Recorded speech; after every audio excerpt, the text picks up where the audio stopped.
Right, so I have returned once again today to actually do a stream of Golden Kamuy Season 3.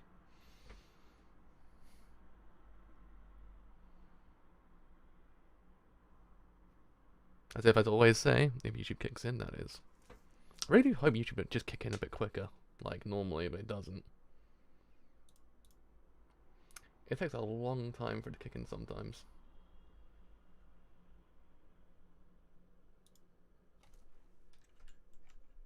Are we good to go?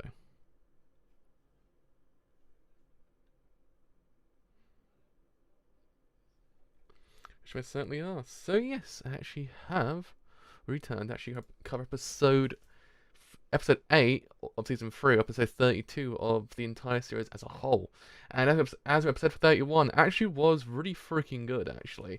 As episode actually kind of explores the dichotomy between the characters. It actually was fantastic, because simply speaking, there is a lot of, similarities, but also a lot of differences in actually how they are, because a lot of characters do in theory correlate to one another.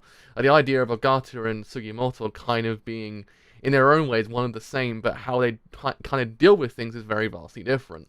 The entire thing with actually how one character was there to actually kind of give the person humanity, and in a way they rejected it, while the other character was given that humanity and actually accepted it and actually got better because of it. It's a very apparent thing with Golden Kamuy as a whole, but I feel like season 3 is kind of like, it's more character focused in that way, kind of exploring the idea of actually how similar these characters actually are, but also actually how different they are in some ways.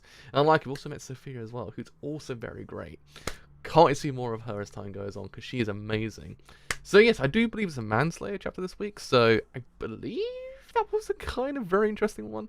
I think we get more of Hichigata's actual backstory, if I remember correctly, if I'm not mistaken. So anyway, let's put on Twitter actually gone live. I'll talk about more in a second.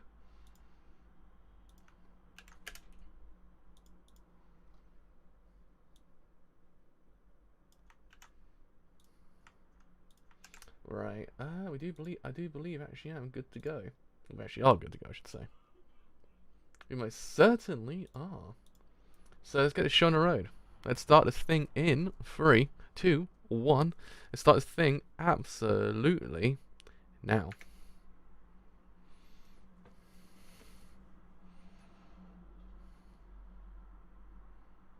Man, it's been so long.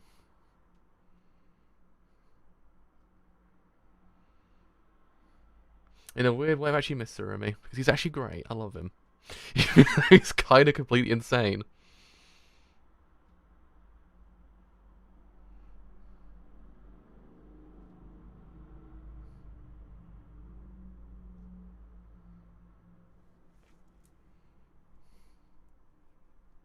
Love in a very broad sense, not the kind of the most literal senses. It's because I actually kind of think he's actually a very interesting character. As all characters actually are in a way in this show.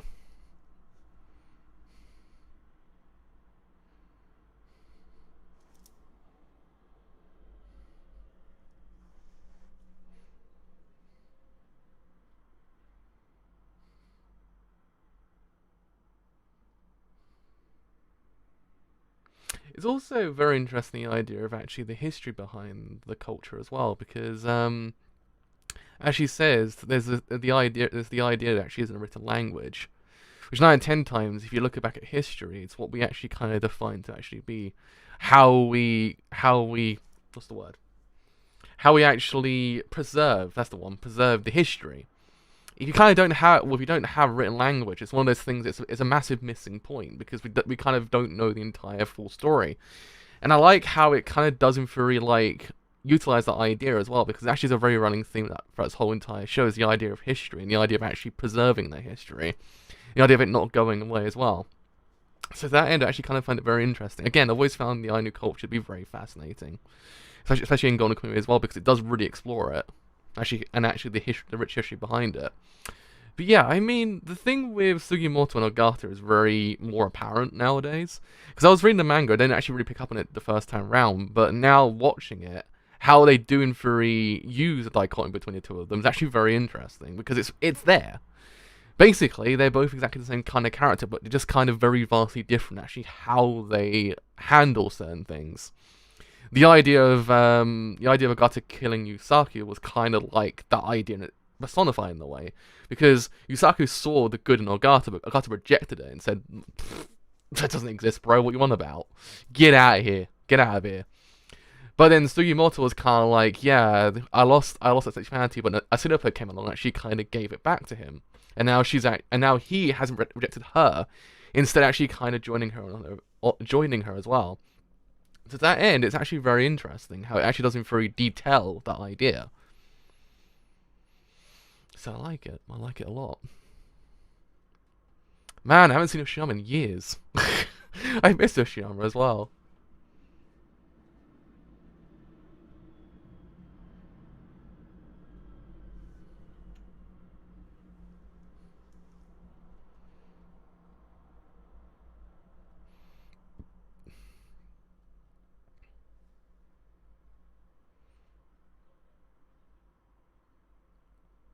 See, the problem with Golden Kamuy as well, it's actually impossible to actually make a tier list of the best characters in the show because all of them are.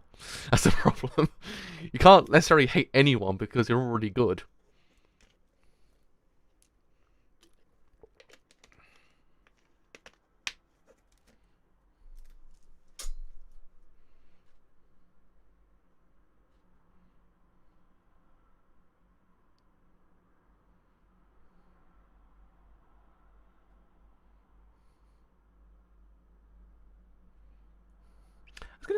I was gonna say, Konbanwa, Genki Deska.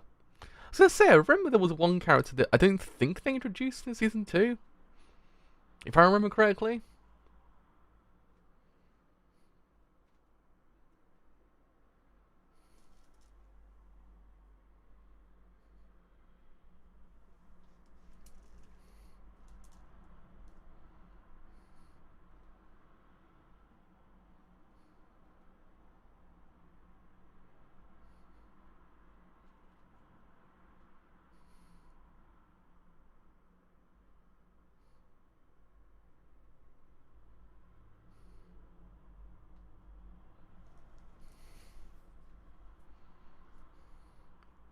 I always will say I will probably be a history buff by the end of this whole entire series.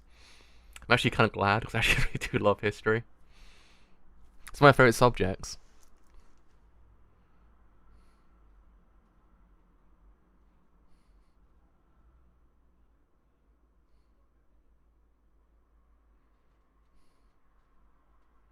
You know who I also miss as well, we haven't seen quite a bit of, but hopefully we'll see more of him later on, is Kadokura as well. Kadokura is great. I think we might see him in this season.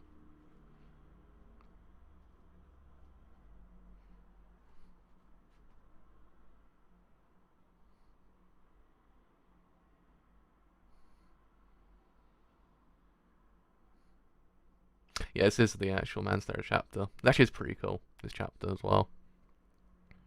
As I always say, and especially with this season as well, all the episodes are actually really damn good. Because it's just, oh, this show gets so good in this season. Even though it was really good beforehand, just it's like 11 out of 10.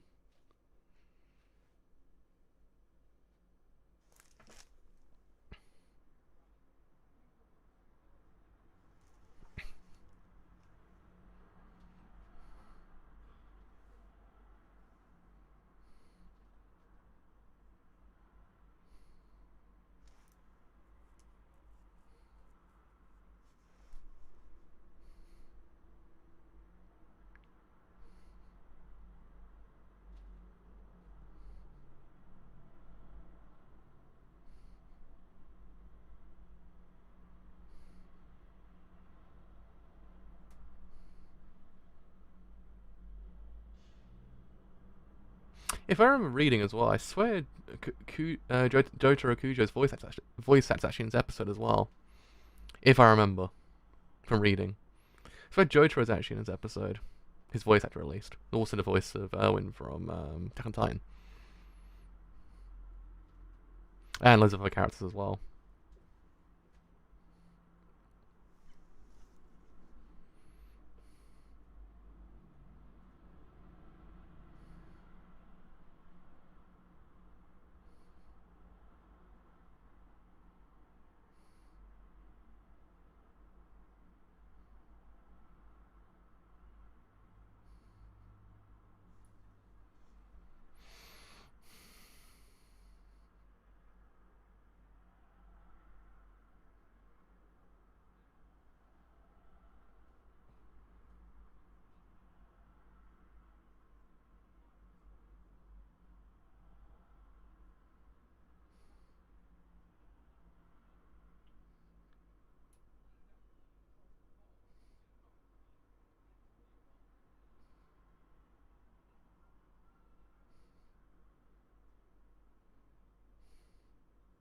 It's quite interesting though when you think about it. The idea of actually having this legacy on you, like the idea of actually being the manslayer, and actually like leaving completely.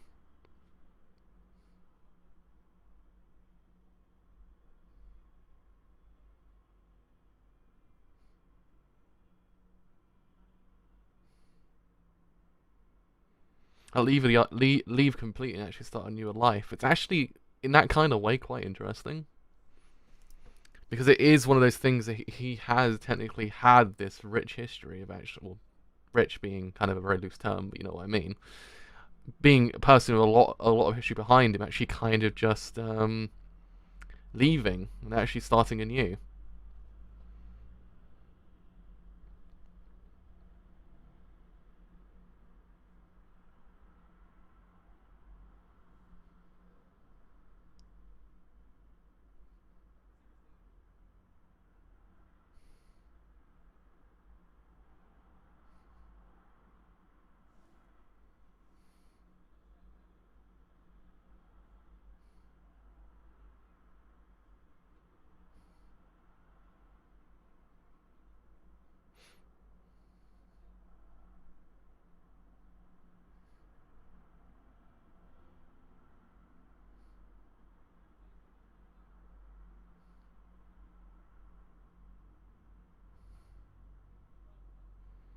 Honestly, this show is really fascinating when it comes to the characters as well, especially because all the characters aren't like two dimensional at all. They all got like their they've all got their history behind them, and actually what it does infuriate do to a person, and actually how they deal with it, and actually what happens towards the end of their lives. I don't know, stuff like this always interests me a lot. I always like this kind of thing.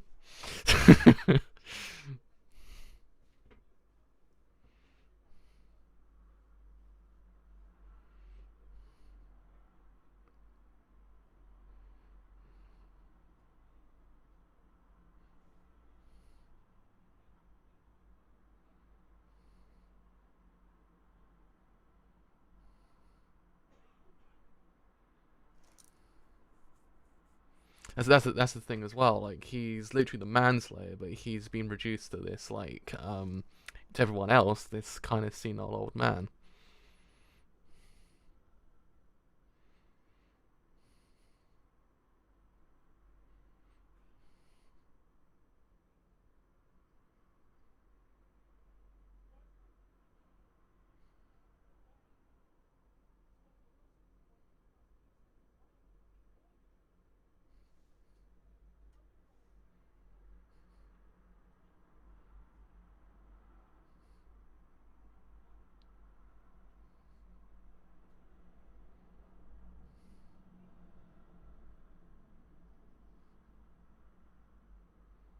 Once again, senile being a very loose term. Senile being a very loose term in that context. Everyone else thinks he is, but he isn't.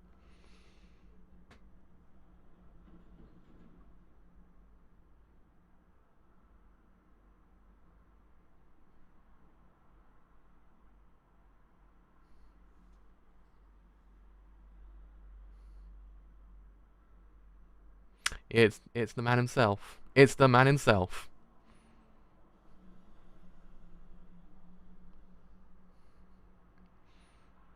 I quite like that effect though. The idea of actually he still views everything as of when he was younger, essentially. That's actually quite interesting.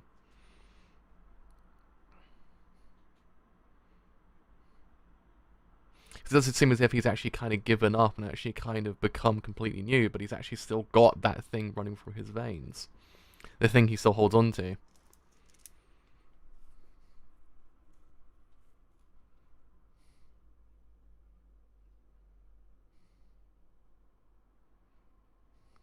Though I guess technically speaking, it's also got very much a double meaning to it as well. That's the other thing to know. It's got a double meaning. It most certainly is. It most certainly is lit. It's amazing.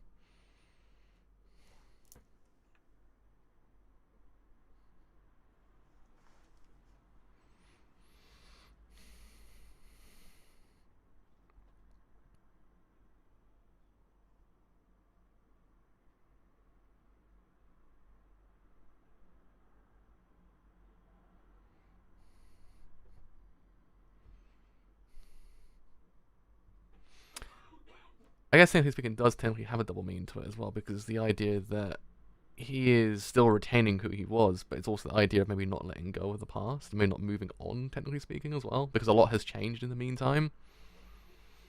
Hichikata's changed as well. That's the thing to know as well, because he's still kind of he explains Hichikata as the actual person he was originally, the ones he was walking around, the people he was walking around with originally.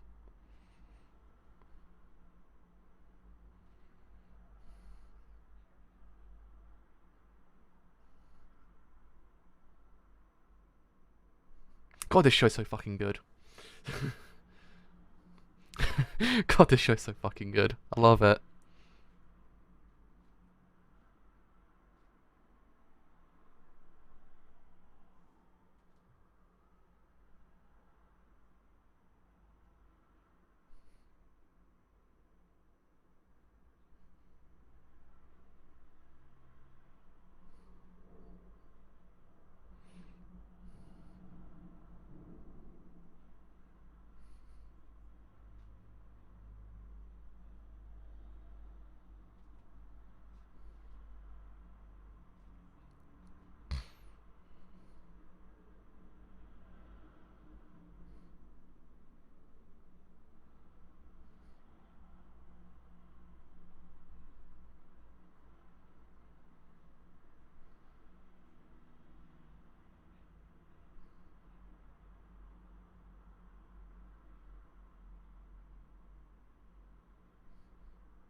Man, as always, as I just said, God, this show is so fucking brilliant. It's so fucking good.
God, this show's so fucking good. Holy shit, this show's so fucking good. God, this show's so fucking amazing. I love it. Season 3, just pure Kino. Just pure Kino. The highest and purest Kino around.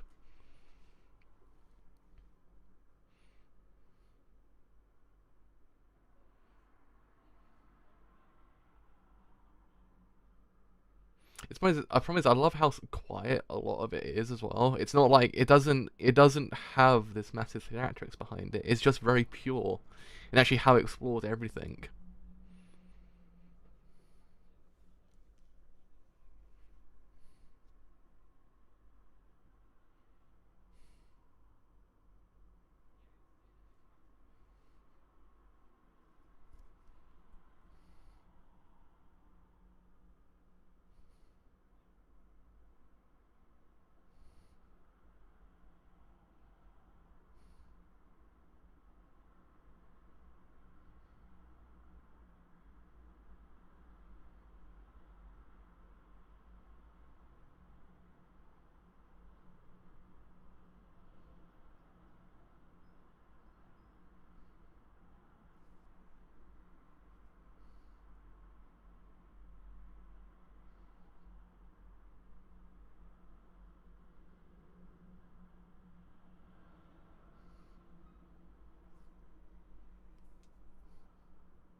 again, sorry about that. Once again, it does go back to this whole entire idea that it does go back to this whole entire idea of the idea of humanity itself, and actually how does one acquire that humanity as well, and actually and how will they hold on to it. At least we actually got Ogata this day. Not good that he killed an animal, but he's just want to go and stroke him. I want to go and stroke Ogata right now. Just be like, he's adorable. Adorable, my little cat.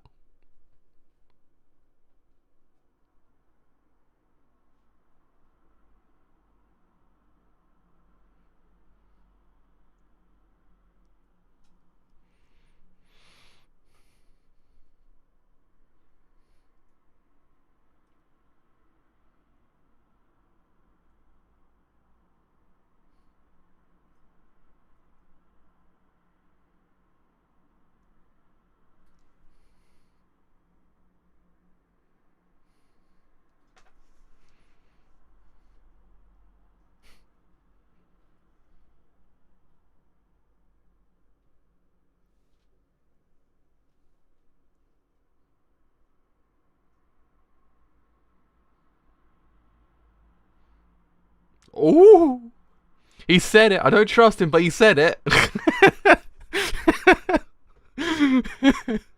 He said it, but I don't trust him. I don't trust my cat man.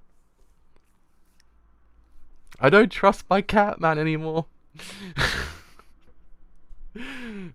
almost killed my whole entire desk just then. Jesus.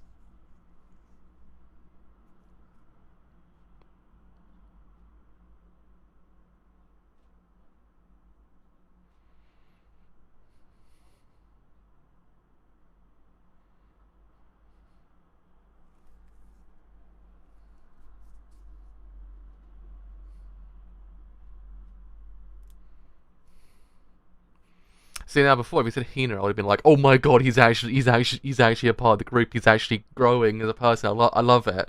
Now I'm kind of like, "Ogata, I'm watching you, lad. I'm watching you."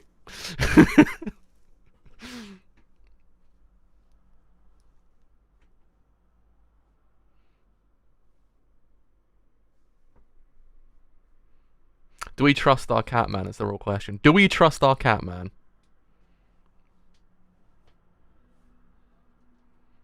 Do we trust his Hina? Do we is it honest Hina? That's the real question. That's the real question. Do we trust our boy's Hina? Because we know he's been betrayed beforehand. Is he growing? Is he becoming part of the group? Or is he just lying to us all? But yeah, I mean, brilliant episode overall, actually. Probably the strongest one of the whole entire series, I must say. Probably as strong as I would say the Yusaku episode as well. It's because it just, again, the major thing this show does, it kind of explores the idea of history and what it does to a person as well. The idea of actually having that sense of history on you. It's not one of those things that is just, by the way, yeah, this person, he's the manslayer. A lot of what these characters are, what a lot of these characters do is they wear their history on them, in a way. They're not by name only, if you get what I mean. Sometimes in shows you might actually always get the characters like, oh yeah, by the way, I'm this person. You're like, okay, oh that's kind of cool. But in this show, they wear their history on themselves. It's one of those things that I like the show because of it, because the history is there with them. It's not just, by the way, I am this person. The manslayer was the manslayer. You understood why he was the manslayer, and actually what it didn't really do to him, and actually towards the end of his life, it kind of made him realize what he did wrong as well. The idea of the name itself actually becoming this idea that just is a detriment as well. Once again, it goes to this whole entire idea that the history itself is much more than just a kind of positive. It's also a detriment sometimes. That's also the idea it kind of explores. I have to wait and see what happens though, because again, it's one of those things that this show does. Oh shoot! I need to pause it, not reset it. This show does do a lot when it comes to. I know it's December 7th. I know. I can't wait as well. So yeah, I mean, history itself was really, really interesting this episode as well, because again, you understood why he, as I said beforehand, you understood why he was the manslayer. But at the same time, it's interesting that he did in theory actually leave completely, in a way, actually just abandon that whole entire idea and started a new life. Started a new life for the Ainu as well. That's actually quite interesting. The idea of actually Ainu being human, so him like kind of getting back the humanity he lost because of everything that actually happened beforehand. The idea of modernization of Japan, that whole entire concept as well, and actually him leaving, starting that new life, but then at the same time, how he viewed the world was still exactly the same. It wasn't as if he was oh shit, you're right! Today's the anniversary as well. Today's actually the anniversary of Augusta's actual Hina as well. Holy shit! Well, there we go. We know. There we go. They know us so well. They know us so well. But yeah, it's also interesting that he saw the world the same way. He didn't. Nothing about him changed in a way. Even though he left, started a new life, and actually kind of married someone, actually kind of had a life, how he viewed the world was still exactly the same. He still viewed the world in the past, in a way. Which actually is quite interesting, because a lot of the time he believed that he was still fighting as well. The idea of actually everyone else might have abandoned, but technically speaking, it's not to what they define to be abandoned. It's the idea of actually moving on, actually finding a new purpose in life, and actually kind of going after that in a way. But to that end, it's actually really fascinating how they do in theory utilize Hichikata in this episode as well, because Hichikata technically is the character that would otherwise have the most richest history in this whole entire anime, because he was a part of Shinsengumi as well. So it's actually quite interesting that they actually framed him in this episode to actually be the protagonist, because he is one of the most important characters in the show. Especially with the idea of actually seeing the actual transition of Japan as well. At that end, it's actually endlessly fascinating, like learning a lot about how these characters do in theory just go with how stuff is changing, actually maybe realizing that this whole entire time what they were fighting for wasn't actually necessarily true. So I do actually kind of appreciate this episode for doing it. I also like the visual direction of this episode as well. The visual direction of the show was fantastic. Like how they showed the Manslayer as well, how they framed him as well. It was like as if, even though he was viewing the world in the way he was viewing it, it wasn't as if it actually was this idea of a good thing, because red was everywhere. He was trying to outrun everything, but in the end he was just going to an empty void. And to that end, it is quite interesting how that whole entire idea is framed as well. The idea that the life he leads itself is a detriment. It wasn't, though he kept it within him. One of his ideas that possibly it wasn't the best either, because it did infuriate. It was more of a kind of like a curse in a way to that end. Actually, it's quite interesting. Again, this show is endlessly fascinating. I always will say it. Season 3 is probably like the highest point, I would say, highest point thus far, of actually exploring what it means to actually be a part of this world, and actually and the history behind it as well. The idea when Acidipa says there's no written language with us, we actually and actually as time goes on we learn more about it. So I like how that's actually kind of utilized in the show as well, because again, as a journey open the stream, normally written language actually is an indication to actually how we learn about a culture, but without that we have everything else. So I like how this actually is a bit more of a kind of very interesting look at a culture that actually hasn't got that written language. Actually, how we then kind of preserve their history, because again, history preservation is a very important factor in this episode as well, also in the show as well. So factor is one of those words that it's really hard for me to say sometimes. So yeah, I mean, it's actually, I guess history preservation is very important, because it's one of those things that is always kind of shown. The idea of keeping on to the past in a way, but in a way that kind of isn't necessarily kind of hurting anyone. Because again, there's also the idea of actually the exploration of Wilk and Kyoranke's actual kind of idea as well, and actually what they were fighting for, and all these different things actually doing for Ikoria actually kind of create this actual massive picture of a very kind of vast sense of actually how people do and through preserve history, and actually what they fight for in a way. And it actually is, once again, I said about 4 times episode as well, and in his stream as well, fascinating. I just love it. I love this episode as well, because I just history's my favorite subject as well. I love history. I always said I always love Japanese history as well. It's one of my favorite subjects to learn about. So if I learn about it, I'm always like so I'm like really really invested because it's just so much. It's so interesting. So yeah, I mean, I like that we actually had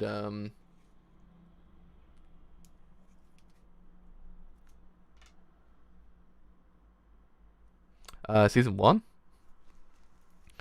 So yeah, I mean, it's interesting that we actually had a very focused episode on Hishikata because again, he's in this season, but I like that it kind of came to a more cathartic point now.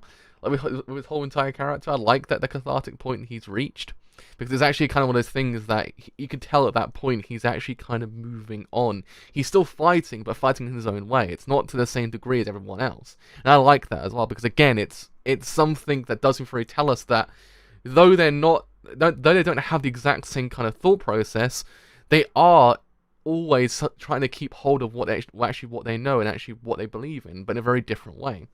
So yeah, I mean, all in all, 10 out of 10 episode. I must say, 10 out of 10, brilliant.